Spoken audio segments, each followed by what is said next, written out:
Welcome back guys. In this video I'll be updating my frame generation guide for A Plague Tale Requiem running on Rog Ally that comes with Windows 11 Radeon 780M GPU. We'll show you how to use the Int 8 version of FSR for upscaler in conjunction with XeSS or FSR frame gen.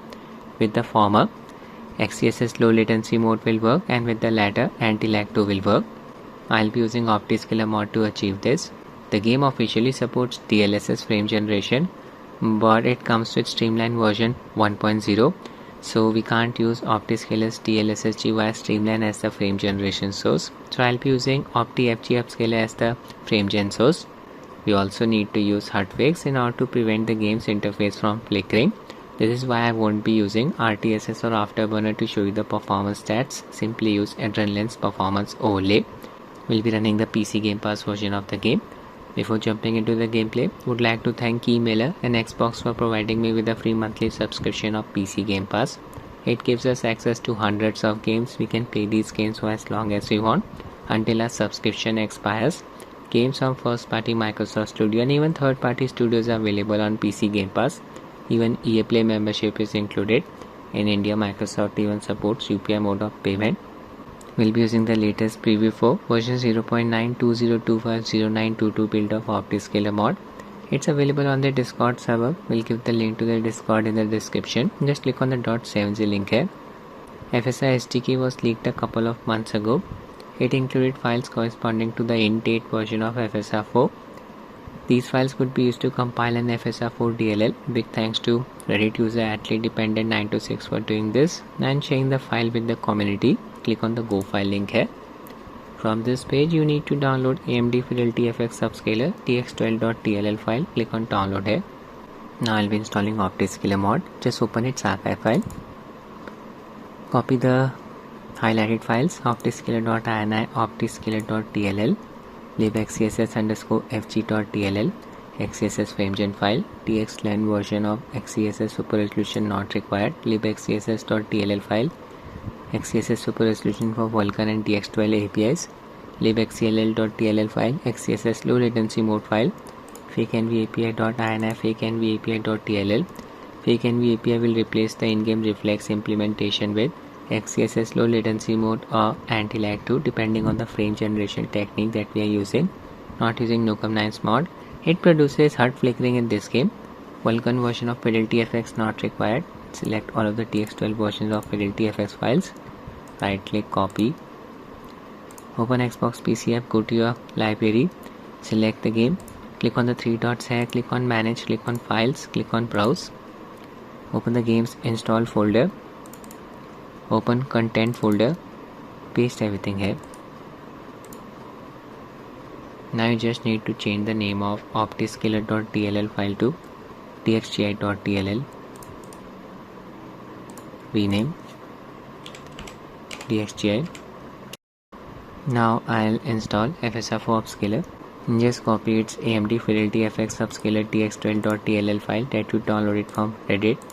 Need to paste it in the games install directory where we install Optiscaler mod. Open content folder, paste it here, replace the existing file. That's it. Adrenaline settings for the game, FreeSync, VSync, enable. I have set the UMA buffer size to 4GB. My Ally is running on BIOS version 342. Install Ally's latest official GPU driver that I had support for Battlefield 6. Using a 27 watts manual profile, all three power values set at 27 watts. CPU boost disable 900p resolution. I'll drop the resolution to 720p.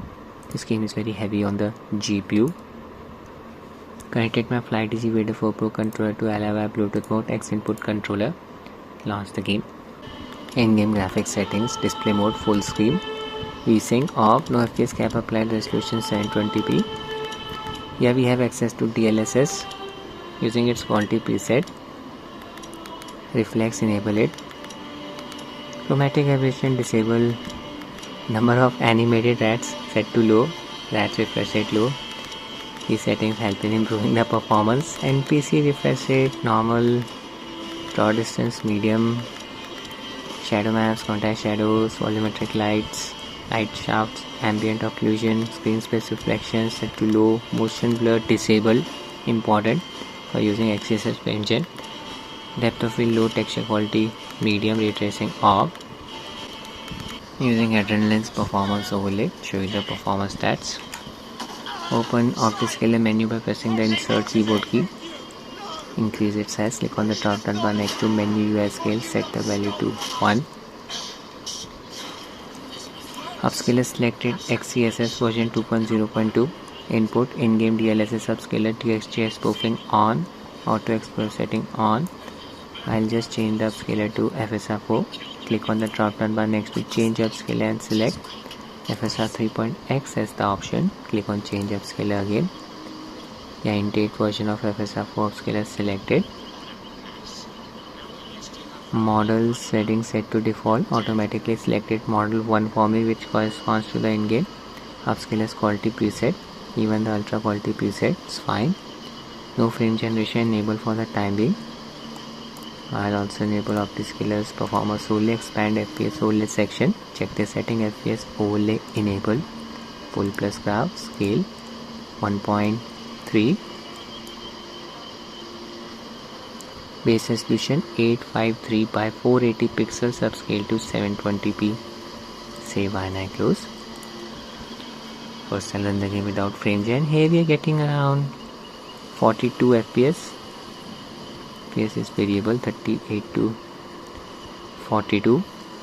Animation quality, it's looking a bit choppy. We are outside Allies VRR range, 48 to 120.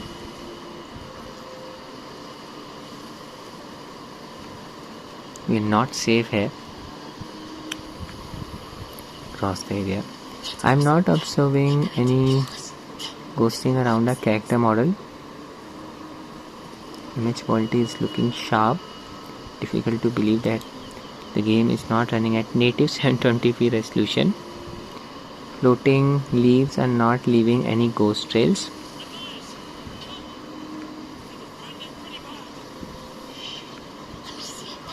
Hiding in the tall grass. Now's a chance. Yeah, FPS stays with a range of 38 to 42. Now I'll enable XeSS frame gen. Open Optiscaler menu. Click on the drop down bar next to FG source.